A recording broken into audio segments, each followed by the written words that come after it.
नमो नमः प्यारे बच्चों, मैं हूं आपकी संस्कृत शिक्षिका रोली मिश्रा और आप सभी मेरे साथ पढ़ने वाले हैं रुचिरा भाग 2 का तृतीया पाठ, तीसरा पाठ, जिसका नाम है स्वावलंबनम। तो स्वावलंबनम का अर्थ होता है आत्मनिर्भर। आत्मनिर्भर अर्थात स्वयं से काम करना या स्वयं से काम करने वाला जो होता है उसको कहते हैं स्वावलंबी।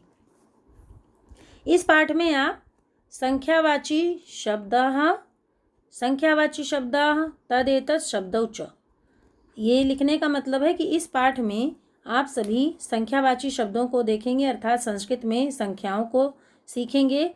और तदेतत्, तद का अर्थ है वह अर्थात सा तो ते वाला जो शब्द रूप है, और एतद का अर्थ है यह, और यह से जो ऐसा एतो एते ऐसे जो शब्द रूप चलते हैं उन सभी को आप यहाँ देखेंगे। तो आइए हम अपना पाठ शुरू करते हैं। कृष्णमूर्ति ही श्रीकंठश्च मित्रे आस्ताम। कृष्णमूर्ति और श्रीकंठ मित्रे द्विवचन में है तो दोनों मित्र हैं। कृष्णमूर्ति और श्रीकंठ दोनों मित्र हैं। श्रीकंठस्य, श्रीकंठ के पिता समृद्ध आसीत, समृद्ध थे अर्थात धनी थे। अतः इसलिए तस्य भवने, उसके घर में सर्वविधानी सभी प्रकार के सुख साधनानि, सुख साधन आसन थे। तस्मिन् विशाले भवने, उस विशाल घर में 40 स्तंभाः आसन, 40 स्तंभ थे। अर्थात स्तंभ का आप जैसे इंग्लिश में पिलर कहते हैं और खंभा भी इसका अर्थ होता है, तो जो पिलर के ऊपर घर बने होते हैं उन्हीं कहते हैं। तो 40 स्तंभ थे उसके घर में। तस्य 18 प्रकोष्ठेषु, 10 तो 10 और 8 18 हो गए। 18 प्रकोष्ठेषु 18 कमरों में 50 गवाक्षाः खिड़कियाँ, 50 खिड़कियाँ। चतुश्चत्वारिंशत् द्वाराणि, चतु का अर्थ है 4, 40 तो 40 और 4 44, 44 द्वाराणि अर्थात दरवाजे, 40 दरवाजे, 44 दरवाजे और 60 6 30 6 36 तो 36 विद्युत व्यजनानि, बिजली से चलने वाले पंखे, बिजली वाले पंखे। च आसन थे, क्या क्या थे? 18 प्रकोष्ठेषु 18 कमरों में, 50 गवाक्षाः 50 खिड़कियाँ, 44 द्वाराणी दरवाजे, 36 बिजली से चलने वाले पंखे थे। तत्र वहाँ 10 सेवकाः 10 सेवक निरंतर सदैव कार्य कुर्वन्ति स्म, कार्य करते थे। परम कृष्णमूर्तेः, लेकिन कृष्णमूर्ति के माता पिता च, माता और पिता, निर्धन कृषक दंपति, निर्धन कृषक दंपति, दंपति का अर्थ पति पत्नी, तो किसान थे और निर्धन पति पत्नी थे। तस्य गृहम, उसके घर में, आडंबर विहीनम, दिखावे से रहित, साधारणंच और साधारण, आसीत था, जो उसका घर था वो उसमें दिखावा नहीं था, बहुत ज़्यादा कोई दिखावटी वस्तुएं नहीं थी और साधारण था। आसीत का अर्थ होता है था। और किसका घर था ये? कृष्णमूर्ति के माता पिता निर्धन थे और उसका घर आडंबर विहीन था। एकदा श्रीकंठः, एक बार श्रीकंठ तेन सह, उसके साथ, किसके साथ? कृष्णमूर्ति के साथ, प्रातः 9 वादने, प्रातः 9 बजे। अब यहाँ पे देखिए आपको समय ज्ञान कराया जा रहा है। 9 बजे संस्कृत में 9 बजे को कहेंगे 9 वादने, तो प्रातः 9 बजे। तस्य, उसके, गृहम घर, अगच्छत गया। तत्र कृष्णमूर्ति, वहाँ कृष्णमूर्ति, तस्य माता पिता, कृष्णमूर्ति उसके माता पिता ने, चा जो है ये यहाँ पे आ जाएगा, और रहेगा तत्र कृष्णमूर्ति, वहाँ कृष्णमूर्ति और उसके माता पिता ने स्वशक्त्या, स्व का अर्थ होता है अपना और शक्त्या मतलब शक्ति के अनुसार, तो अपनी शक्ति के अनुसार श्रीकंठ से, श्रीकंठ के यक्का श्रीकंठ का आतिथ्यम अकुर्बन, आतिथ्य किया।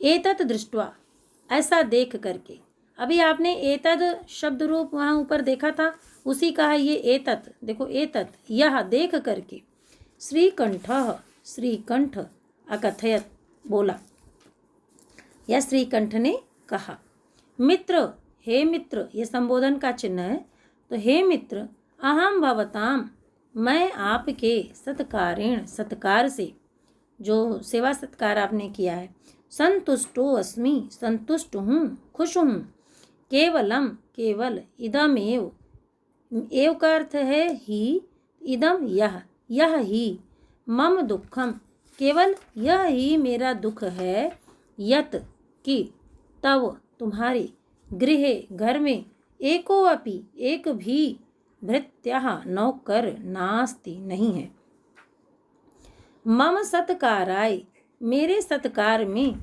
भवताम आपको, बहु कष्टम जातम, बहुत कष्ट हुआ। मेरे सत्कार में, आपके घर में नौकर नहीं है तो मेरे सत्कार में आपको बहुत कष्ट हो रहा है या हुआ। तो मम गृहे, मेरे घर में, तू तो, बहवः कर्म कराह, मेरे घर में तो बहुत सारे कर्म कराह, काम करने वाले, संति हैं, तदा तब, कृष्णमूर्ति, कृष्णमूर्ति अवदत, बोला, मित्र, हे मित्र, ममापि, मेरे भी, अष्टौ कर्म कराह संति, मेरे भी 8 कर्म कराह, काम करने वाले हैं, तेचा, और वे किसके लिए, आज जो कह रहा है मेरे भी 8 कर्म कर हैं, तो वे कौन कौन से हैं, और वे 2 पादौ, 2 पैर, 2 हस्तौ, 2 हाथ, 2 नेत्रे, 2 आँख, 2 श्रोत्रे, 2 कान, इति, ऐसा। अर्थात जब उसने, श्रीकंठ ने कहा कि मेरे घर में तो बहुत सारे नौकर हैं, तुम्हारे यहाँ एक भी नहीं है, तो कृष्णमूर्ति ने कहा कि मेरे भी जो हाथ पैर आदि काम करने वाले हैं, ये मेरे कर्मकर ही हैं, ऐसा वो बता रहा है। और वो कौन कौन से, 2 हाथ, 2 पैर, 2 कान,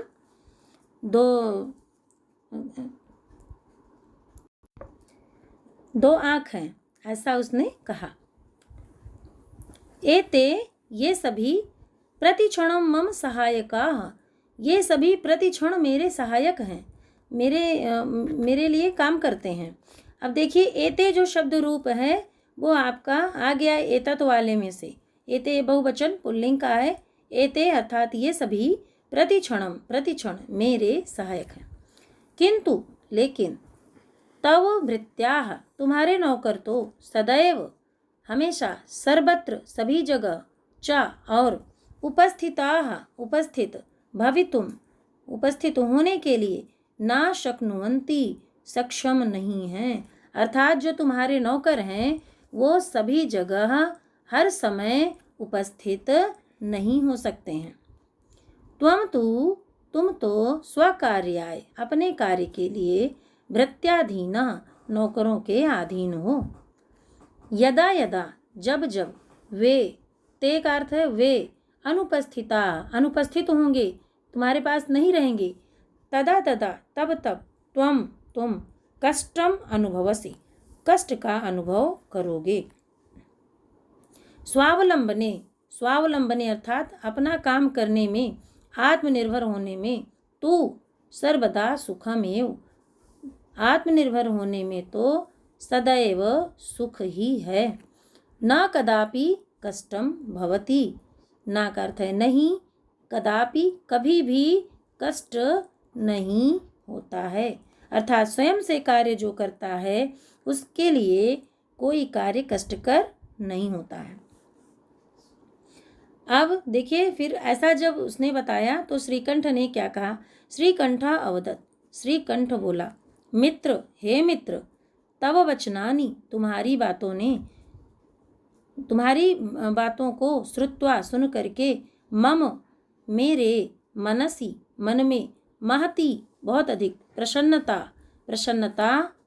प्रसन्नता हुई। तुम्हारी बातों को सुनकर मेरे मन में बहुत अधिक प्रसन्नता हुई। अधुना, अब, अहमपि, मैं भी, स्वकार्याणि, अपने कार्य के लिए, स्वयं ही कर्तुम इच्छामि, अब मैं स्वयं अपने कार्य स्वयं ही करना इच्छामि, चाहता हूँ। भवतु सार्धद्वादशवादनम् इदं। भवतु सार्धद्वादश, सार्ध का अर्थ है आधा, द्वादश 12, वादनम का अर्थ है बज गए, इदम यह, तो ये 12:30 बज चुके हैं।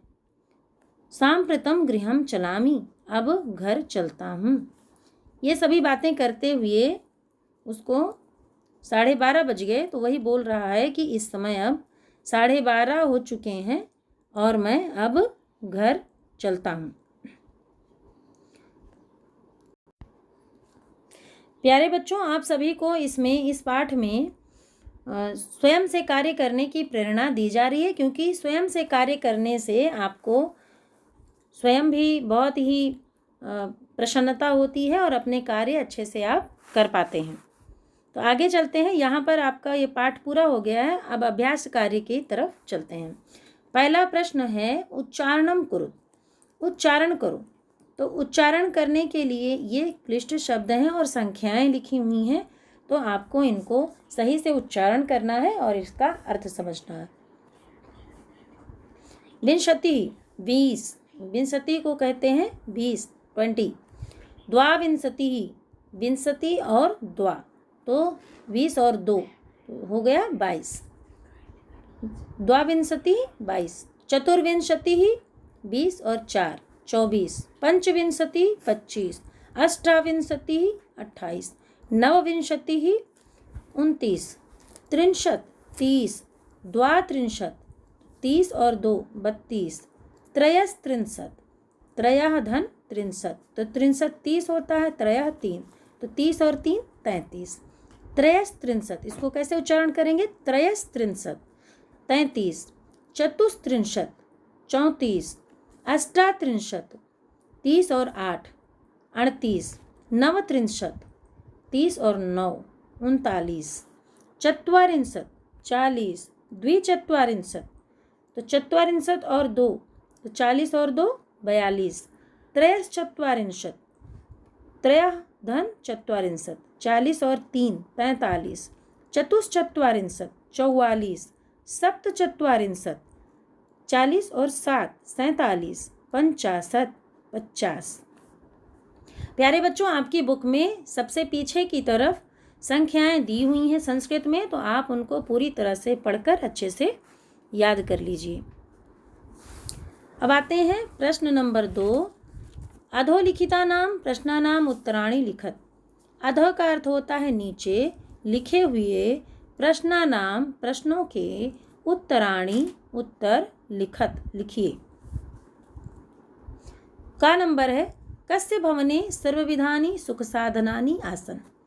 किसके भवन में, घर में, सर्वविधानि सभी प्रकार के सुख साधनानि सुख साधन थे। तो आंसर हो जाएगा श्रीकंठस्य भवने सर्वविधानि सुख साधनानि आसन। खा नंबर क्वेश्चन, कस्य गृहे कोऽपि भृत्यः नास्ति। किसके घर में कोई भी नौकर नहीं है। तो आंसर हो जाएगा कृष्णमूर्तेः गृहे कर्मकराः भृत्यः नास्ति। कृष्णमूर्ति के घर में काम करने वाले नौकर नहीं हैं। अब ग नंबर प्रश्न, श्रीकंठस्य आतिथ्यम के अकुर्वन्। श्रीकंठ का आतिथ्य कौन किया। तो आंसर हो जाएगा श्रीकंठस्य आतिथ्यम कृष्णमूर्तेः पितरौ अकुर्वन्। श्रीकंठ का आतिथ्य कृष्णमूर्ति के पितरौ अर्थात माता पिता अकुर्वन् किया, माता पिता ने किया। अब घा नंबर प्रश्न है सर्वदा कुत्र सुखम। सर्वदा कुत्र सुखम, हमेशा कहाँ सुख होता है? तो आंसर है सर्वदा स्वावलंबने सुखम। हमेशा आत्मनिर्भरता में ही सुख होता है, स्वयं से कार्य करने में ही सुख होता है। श्रीकंठः कृष्णमूर्तेः गृहं कदा आगच्छत्? श्रीकंठ कृष्णमूर्ति के घर कदा कब आगच्छत् गया? तो आंसर है श्रीकंठः कृष्णमूर्तेः गृहं प्रातः 9 वादने आगच्छत्। श्रीकंठ कृष्णमूर्ति के घर प्रातः 9 बजे गया। प्रश्न नंबर 6, कृष्णमूर्तेः कति कर्मकराः सन्ति? कृष्णमूर्ति के कितने कर्मकर या काम करने वाले सन्ति हैं? कृष्णमूर्तेः 8 कर्मकराः सन्ति। कृष्णमूर्ति के 8 काम करने वाले हैं। अब आता है प्रश्न नंबर 3, चित्राणि गणयित्वा। चित्रों को गिन करके, ये जो चित्र हैं बने हुए इनको गिन करके, तदधः उनके नीचे संख्यावाचक शब्दम लिखत। संख्यावाची शब्द लिखना है। तो देखिए यहाँ पर आपको इनको गिनना है और लिखना है। यहाँ पर घड़े बने हुए हैं, अगर हम इनको गिने तो ये हो जाएंगे 18, 18 घड़े हैं। तो आप अगर घड़ों का नाम भी लिखना चाहें तो 18 घटानी लिख सकते हैं, बाकी लेकिन आपको लिखना इसमें संख्याएं ही है। 18 घटानी। अब ये आम है। आम कितने हैं? 21, 21 आम हैं। इनको गिनने के बाद आपको 21 मिलेंगे, तो 21, इसको संस्कृत में कहते हैं 21।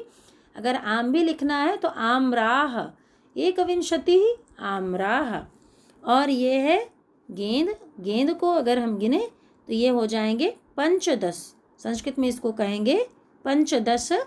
अगर कंदुकानी भी लिखना है तो कंदुकानी भी लिख सकते हैं, 15 कंदुकानी। ये मोमबत्तियां हैं, इनको संस्कृत में सिक्थवर्तिका बोलते हैं। अगर हम इनको गिने तो ये है 60, 30 और 6, 36, 60 सिक्थवर्तिकाः। अब देखिए यहाँ पर ये है कैंची, इसको कहते हैं कर्तिका। तो अगर हम इसको संख्या में गिने तो ये है 24, 20 और 4, 24, 24। संस्कृत में कहते हैं 24, 24 कर्तिकाः या कर्तिकानि। ये देखिए पत्र है, पत्ते इसको कहते हैं। इसको संस्कृत में कहेंगे, बहुत सारे हैं तो इनको कहेंगे पत्राणि। और ये हैं कितने?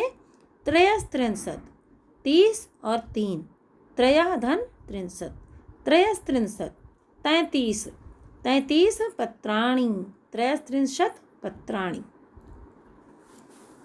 अब आते हैं प्रश्न नंबर 4, मंजूषातः अंकानां कृते पदानि चिनुत। जो ये मंजूषातः है, जो कोष्ठक दिया हुआ है, इसमें से अंकों के लिए, अंकानां कृते मतलब अंकों के लिए, अंकों के लिए पदानि चिनुत, शब्दों को चुनो। अब है ये 28, हिंदी में 28, तो इसको संस्कृत में क्या कहते हैं? ये 20 और 8, तो अष्टविंशति हो जाएगा, अष्टाविंशति। 30 को कहेंगे 63, 24 को कहेंगे चतुर्विंशति और 50 को 50। ये सब यहाँ पे लिखे हुए हैं, यहीं से चुन करके आपको लिखना है। फिर 27, 27, 27 कहाँ पर है? सप्तविंशति, यहाँ, तो सप्तविंशति। 31, 31 एकत्रिंशत्, एकत्रिंशत्, ये देखिए यहाँ पे लिखा हुआ है। फिर है 40, चत्वारिंशत्, यहाँ लिखा हुआ है, तो ये हो जाएगा चत्वारिंशत्। अब प्रश्न नंबर 5, प्यारे बच्चों इसको बहुत ही ध्यान से आपको समझना है।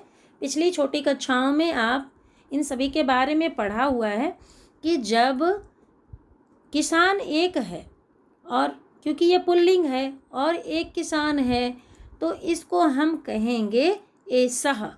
यह कहने के लिए कहेंगे एसह, एसह। और किसान का को कहते हैं संस्कृत में कृषकः, तो एसह कृषकः। और खेत जोतने, खेत को कहते हैं क्षेत्रम, और जोतने को कर्षति, तो एषः कृषकः, यहाँ से हम उठा लेंगे एषः कृषकः क्षेत्रम कर्षति। वाक्य बन जाएगा एषः कृषकः क्षेत्रम कर्षति। अब देखिए यहाँ पर दो किसान हैं, दो के लिए हम कहते हैं एतौ। क्या कहते हैं? एतौ। ये दोनों कहने के लिए कहेंगे एतौ। और दो किसान हैं तो कहेंगे कृषकौ। एतौ कृषकौ। और क्या कर रहे हैं? ये खनन कार्यम। खनन कार्यम। और क्योंकि दो हैं, दो क्रियाएं कर रहे हैं तो कुरुतः। अगर एक क्रिया हो रही होती तो करोति, करना करोति। दो हैं तो कुरुतः। तो यहाँ पे हो जाएगा एतौ कृषकौ खनन कार्यम कुरुता। वाक्य बनेगा एतौ कृषकौ खनन कार्यम कुरुतः। अब देखिए यहाँ पर क्या है? दो से ज़्यादा है। तो संस्कृत में जब भी दो से ज़्यादा हो चीज़ें हो जाती हैं वो बहुवचन में आ जाता है। और इसके लिए हम कहेंगे एते। एते का मतलब ये सभी, ये सभी एते। और यहाँ पे कृषकः था, यहाँ पे कृषकौ। और ये एते कृषकाः, बहुत सारे हैं ना, तो इसको कहेंगे कृषकाः। ये कृषकाः बहुवचन में जाएगा। एते कृषकाः। ये देखिए यहाँ पर कृषकाः है, ये कृषकाः, ये कृषकौ, ये कृषकाः। तो एते कृषकाः। और क्या कर रहे हैं? धान्यम रोपयन्ति। एते कृषकाः धान्यम रोपयन्ति। ये बहुवचन की क्रिया है। और धान्यम, धान लगा रहे हैं, धान की रोपाई कर रहे हैं। तो एते कृषकाः धान्यम रोपयन्ति। अब मुझे उम्मीद है प्यारे बच्चों कि आपको अच्छे से ये समझ में आ गया होगा। आगे चलते हैं। प्रश्न नंबर 6। अधोलिखितान समयवाचकान अंकान पदेषु लिखत। अधोलिखित का अर्थ होता है नीचे लिखे, समयवाचक अंकों को, समयवाचक अंकों को पदेषु पदों में लिखत लिखिए। अब देखिए 10:30 है ये, 10 और 30 का अर्थ 10:30 होता है। तो 10:30 बजे को हम क्या बोलेंगे? यहाँ पर आपकी बुक में 12:15 लिखा हुआ था, इसलिए मैंने इसको ऐसे ही ले लिया है ताकि बच्चों को समझा सकूं। ये 12:15 नहीं होना चाहिए, यहाँ पे होना चाहिए कि 10:15। द्वा को हम काट देंगे, द्वा नहीं होना चाहिए यहाँ पर, 10:30 होना चाहिए। तो यहाँ पे हो गया 10:30। ये सार्ध का अर्थ होता है आधे के साथ, और 10 बज रहा है। आधे के साथ 10 बज रहा है तो 10:30।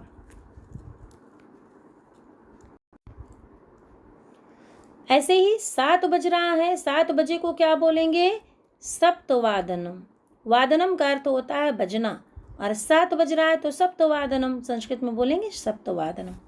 अब आधा है ये, 30 को आधा घंटा होता है 30 मिनट का, तो 2:30 हो रहा है, तो अर्थात 2:30 बज रहा है। ये 2 और आधा, तो यहाँ पे हम क्या कहेंगे? सार्ध। आधे को पहले लिख देंगे, सार्धद्विवादनम। क्या लिखेंगे? सार्धद्विवादनम। ऐसे ही 11 को बोलते हैं एकादश, तो एकादशवादनम। 4 और 30, यहाँ भी क्या है? 4:30 है, आधे के साथ है, तो हम सार्धचतुर्वादनम ऐसा लिखेंगे, सार्धचतुर्वादनम। 1:30 है तो सार्ध-एकवादनम। 5 बजने को लिखना है पंचवादनम। 3:30 को क्या लिखना है? सार्ध-त्रिवादनम। 9 बजे को क्या लिखेंगे? नववादनम। ये तो आपके पाठ में भी था। 12:30 बजे को जो यहाँ पे सार्ध-द्वादशवादनम था वही यहाँ पर आ जाएगा। 12:30 बजे को लिखेंगे सार्ध-द्वादशवादनम। 8 बजे को लिखेंगे अष्टवादनम, और 7:30 बजे को सार्ध-सप्तवादनम। अब प्रश्न नंबर 7। मंजूषातः पदानि चित्वा रिक्तस्थानानि पूरयत।